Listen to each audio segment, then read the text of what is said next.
l'accueil de l'ensemble des enfants, que ce soit dans les crèches municipales, les crèches associatives, les micro-crèches ou auprès des assistantes maternelles.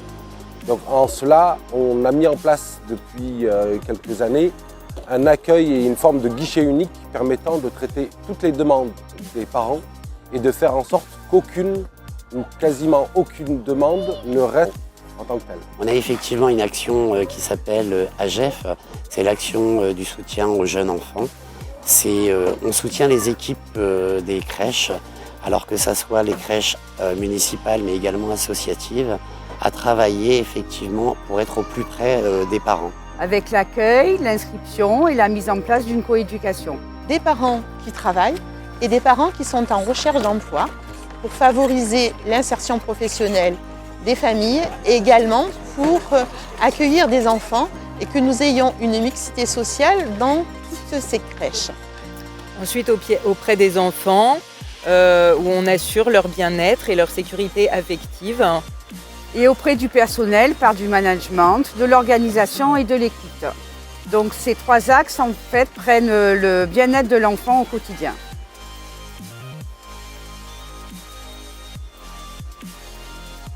Le but pour la restauration, c'est d'apprendre aux enfants les nouveaux goûts, les nouvelles saveurs, de leur apprendre l'autonomie et la lutte contre le gaspillage. Après, notre idée, c'est d'allier la cuisine traditionnelle à la cuisine collective et de faire du fait maison pour leur apprendre à manger correctement. La ville de La Seigne s'est beaucoup investie sur le temps périscolaire, puisqu'aujourd'hui, elle a récupéré les animateurs qui étaient auparavant à la Caisse des écoles, donc ce qui est une grande charge et ce qui prouve l'envie de la ville de s'impliquer sur ce dispositif. Et notamment, en plus de l'accueil normal, on va dire, des périscolaires, la ville est investie sur l'accueil des enfants porteurs de handicap.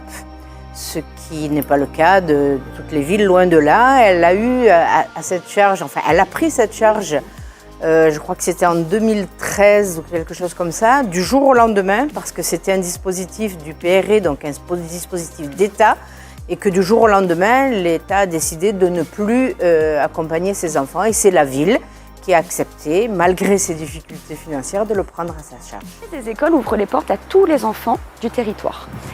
Après avoir inscrit leur enfant via le guichet unique, les familles sont reçues par le pôle administratif de la Caisse des écoles. L'objectif de cette rencontre est de faire le maximum pour accueillir les enfants en toute sécurité et sérénité, tout en prenant en compte leurs particularités. Pour vous donner un titre indicatif, nous accueillons 5 à 6 enfants porteurs d'handicap les mercredis et nous montons jusqu'à 20 enfants porteurs d'handicap sur les vacances. Nous accueillons les enfants de manière individuelle, c'est-à-dire qu'un animateur est employé exclusivement pour s'occuper de cet enfant. On a la chance de profiter d'un dispositif qui s'appelle le PRE. Donc c'est un dispositif qui gère à la fois des difficultés sociales, des difficultés physiques, des difficultés psychologiques. Donc c'est un dispositif sur lequel on s'appuie beaucoup. Voilà. C'est dans le cadre d'une action de l'État à laquelle participe la mairie. C'est avant tout un travail de réseau et en réseau.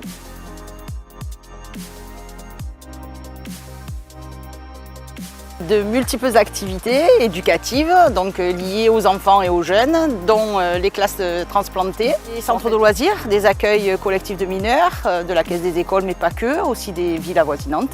Nous accueillons aussi une fois par semaine, dans le cadre d'un projet Grandir dans la nature, on accueille le réseau d'assistantes maternelles.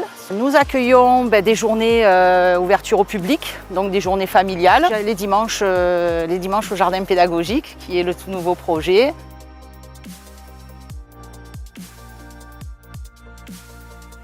Souvent l'habitude de proposer des choses à nos jeunes telles que nous on les voit.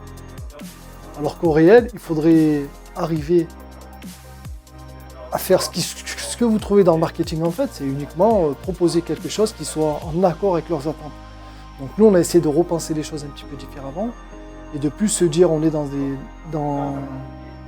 des locaux et puis on reste à l'intérieur, on a essayé de développer des choses qui soient plutôt in situ, donc au plus près des jeunes et au plus près de leurs attentes. Nous sur les SAG, on partage les locaux avec le service des sports, donc il y a un espace sportif et un espace jeunesse. Sur l'espace jeunesse, on propose avant tout des animations de loisirs, récréatives on va dire, et des animations de loisirs éducatives, où là, à travers des projets d'animation et de préparation de séjours, de préparation de planning d'activité, on propose aux jeunes de pouvoir s'investir eux-mêmes dans la conception de leurs vacances. Donc on fait des cafés philo avec eux sur tout ce qui est discrimination et tout ce qui est voilà, le vivre ensemble. Donc on fait à base de café philo avec plein d'échanges. Ensuite on les emmène au théâtre parce que c'est vrai qu'on a de la chance d'avoir un théâtre à Toulon, le théâtre Liberté et Château Vallon qui propose vraiment une large gamme de pièces de théâtre sur tout ce qui est la discrimination, le vivre ensemble et la transidentité. En fait, la ville de la Seine-sur-Mer n'a pas attendu de candidater à ce titre Ville Amie des enfants pour être une ville engagée sur la question de l'enfant et du jeune. Alors effectivement, le bilan qu'on a posé, c'est que ce territoire travaille, innove, construit un projet de territoire. Dans le cadre de ce projet de territoire, depuis quelques années, on essaye effectivement de construire ce parcours éducatif du jeune Sénois et du futur citoyen de demain. On a travaillé avec l'UNICEF sur la ville de la Seine, c'est énormément par rapport aux droits de l'enfant. Et tous les centres et tous les accueils collectifs de mineurs ont travaillé sur ces questions-là. Il y a eu une participation importante des enfants où, par rapport à leurs droits, on leur a appris ce qu'étaient leurs droits. Ça peut éveiller parfois l'enfant, on ne sait jamais, peut-être à des maltraitances qu'ils peuvent subir. Aujourd'hui, on le voit, en période de crise, et c'est le cas à la Seine comme dans d'autres villes. Il y a une certaine déstabilisation des familles et donc l'outil service public est incontournable. Et le fait d'avoir travaillé avec l'UNICEF, c'est un atout supplémentaire pour la ville, pour les enfants et les familles.